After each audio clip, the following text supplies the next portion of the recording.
Sherry Freeman is also on this study team. If I don't mention her name, her husband's over here. She's liable to flog me tomorrow. So I won't make sure I mention that. But anyway, are you familiar with STEM and distance learning? Those are two key factors, I think, we're talking about, in green technology and so forth. We are in a certain situation right now in the school system with the number of schools and the technologies that are available and so forth. And whenever you do certain things, the structure of the buildings and so forth have to be designed a certain way. Now, the one thing you need to remember, that before you design a facility, it must be based on the curriculum you're talking about teaching. And one thing that we are doing some research on, some looking into, is STEM, that's science, technology, engineering, and mathematics. And also with the distance learning. The example I generally use is Mandarin Chinese. I don't know anybody in Carter County that speaks Mandarin Chinese. But do you know that that is the most commonly spoken language in the world? Therefore, you know, say you did want to offer that, or Spanish, or German, or whatever. If you use distance learning, you can actually access someone from Germany, or Spain, or China, and hear them speak their native tongue. That's very important. I was in Korea a few years ago, and over there, they had English in every class. In order to be able to teach them English, they could read it, they could write it, and they spoke it the way they heard it. They wanted to talk to the Americans as often as possible so they could hear the way that we use the English terms. So there's probably a bunch of Koreans over there with a southern speech pattern, you know what I mean? Because I talk a lot. But see, that's an advantage. But if we tie in with STEM and we use green technology for the future costs of energy and so forth, that could be some cost reductions. And we're looking at those types of things. But we have to do two things. We have to conduct business as it is.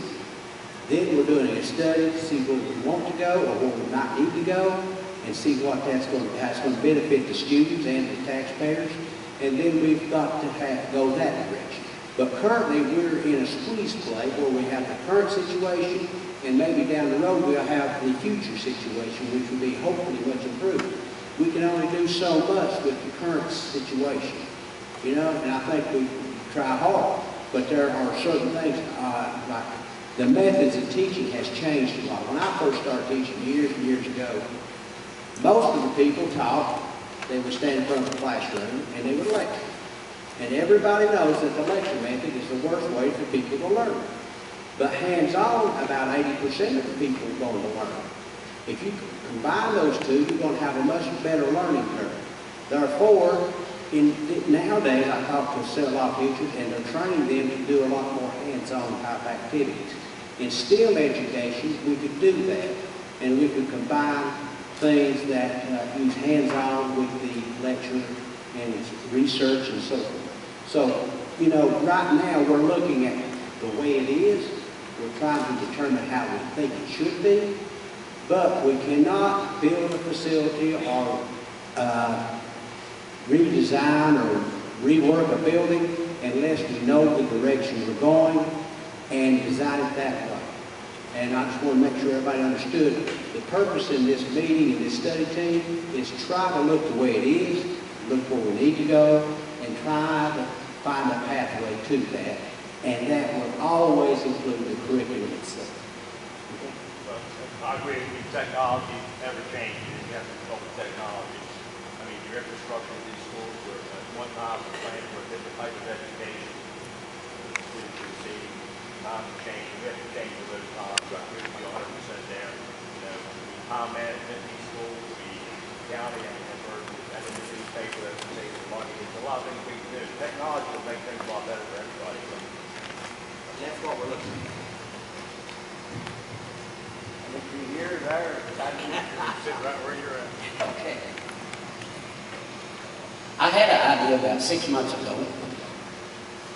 So I started searching, trying to get a lot of information on what I'm thinking about. You ever have an idea you think would work? Nobody won't listen at you. I got to thinking about Donald Sundquist come to Elizabeth when he was the governor. He said, if you people up here will vote for a 1% sales tax increase and vote the lottery in, the schools will never have to worry about money no more. Y'all remember that?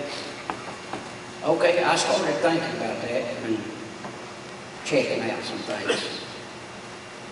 I don't know, you'd only have the answer how many millions of dollars of scholarships that you all give away out here in the graduation classes each year. Yes, 3 million last year. It's over 4 million already. It's over 4 million already, and it's still, they're still coming in. Okay, that's what I got to thinking about. So I got to talk to Kent Williams and have a 60% dropout of all of these kids that get these scholarships to go to college. Carter County was not us. Well, that's what he told me. It must be a state by now. So I thought, how many checks has come back to Elizabeth or Johnson City or wherever from these universities that they got this money for these students to have diplomas, things, scholarships. Have they ever sent you any checks back of all the money you all give out? Now, I feel like there's millions of dollars named to these universities, and once they get it, you're not going to get none of it back, and they're not giving any of our schools back, which they should when the students drop out. So somebody's supposed to, and I've discussed this with Mr. Alexander, the city school superintendent. I've talked to the mayor of Elizabeth, and my response is about that. In 6 months, I've been talking with some people, and I said, here is millions and millions of dollars laying somewhere.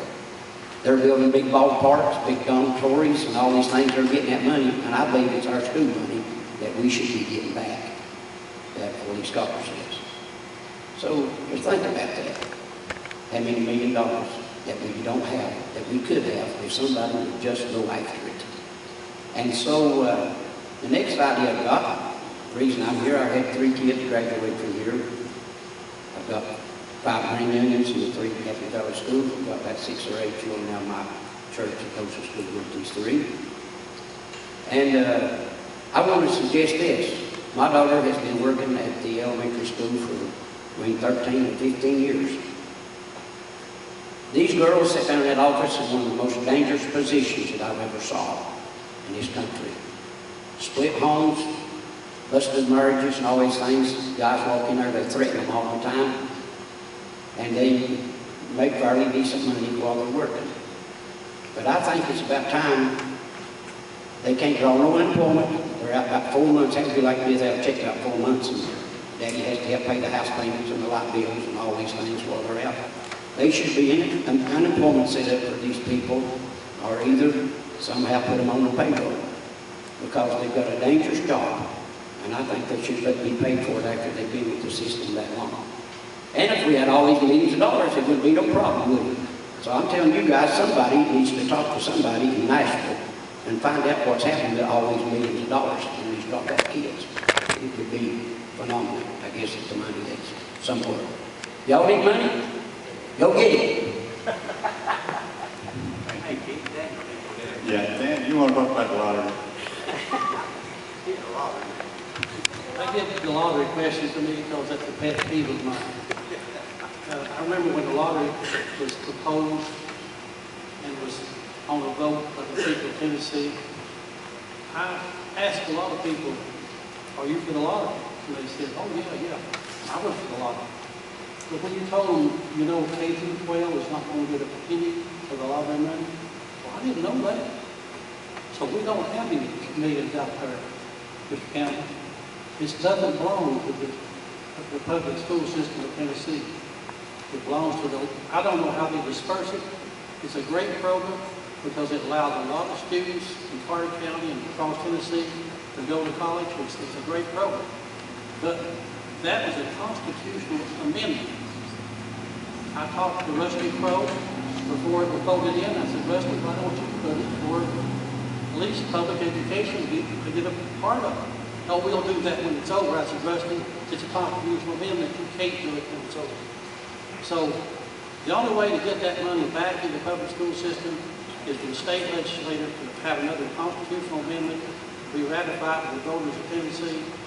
That money was strictly for higher education, which that's a need. I'm not saying it's not a need, and I'm not saying it's not a great program, because we have a lot of kids that wouldn't be going to college without that, and it's a great program. But I believe as you do, there's a lot of surplus money there that probably be used. Now, they did say, well, if we have any left over, we'll give it to public education. They evidently didn't have any left over yet. But they did give some a few years ago for pre-K. Governor Edison gave some money for pre-K out of law. But that's not our money. They don't give the money here. Those students qualify, and it comes through the lottery administration, I suppose, don't it? Is it something? And the lottery only pays that semester. You know, they send it to the university a semester at a time. So I don't know where it's at. The lottery's hoarded it up, or I don't know. To answer your question, Okay, that's what to answer your question, if a student drops out of college, it's on the lottery program, that money doesn't come with them. They just don't pay it out. It's just like if you're making payments on something, and you quit making it, you just don't get any money. It goes back into the lottery fund. And I'm sure it's used wisely for most of it, but public education could use some of that. Now, if you ever go to Lexington, Kentucky, and you want to take a nice leisurely drive, instead of going 75, go up 25. You will see all kinds of new schools up through there. Some communities are a lot poorer than Carter County with big new schools. And the reason for that, they use part of their lottery money to build public school facilities. That would be great. But the lottery money is not ours to give. We can't give it. Well, I just went down and drove through Murfreesboro. Just looked at their school. There's that New Wilson High School, there's Blackman's New High School, New Middle School, New Elementary School. How can they do all this stuff? The Carter County never gets nothing. You can't get highway money, you can't get road bill, you can't get nothing done in this Tennessee. What's our problem? I don't know about that, but I want to answer the question the other two gentlemen had. Mr. McMahon talked about the STEM program, but also what we're doing to improve technical education in Tennessee is being driven by the state. Under the new regulations, if a student takes a college prep curriculum, has to have 4 years of math, 4 years of science before they graduate. That's only been since, I think it began with the freshman last year, didn't it? And so that's a push by the state of Tennessee, and we're fully supporting that. Also, the Nice Wonder Foundation, which I'm sure most of you have heard of, Stop Nice Wonder, it's got land there, transport, is a great benefactor of education. He supports a lot of programs in Carter County, it's a tremendous amount in Greenville, up in Virginia, but he funded a math program for some of our schools about 3 or 4 years ago as a pilot program. And the things that we learned in that, we tried to incorporate into the other schools. So we are doing some things. We realize we're not at the top of the heap yet, but we're not at the bottom either. But, we're going to, I don't know why Well, I agree that technology is important, obviously, and we have to keep up with the technology. However, I would quickly point out that virtually everyone standing up here probably learned by a teacher who lectured and didn't have an overhead. Maybe even you might be old enough that you would remember that. Oh, I'm very young. But you didn't turn out too terribly bad without the technology, I'm guessing. As we can say the same about our Congress people and, well, everyone who didn't have a silver spoon in their mouth before they got to Congress. You mentioned that you were trying to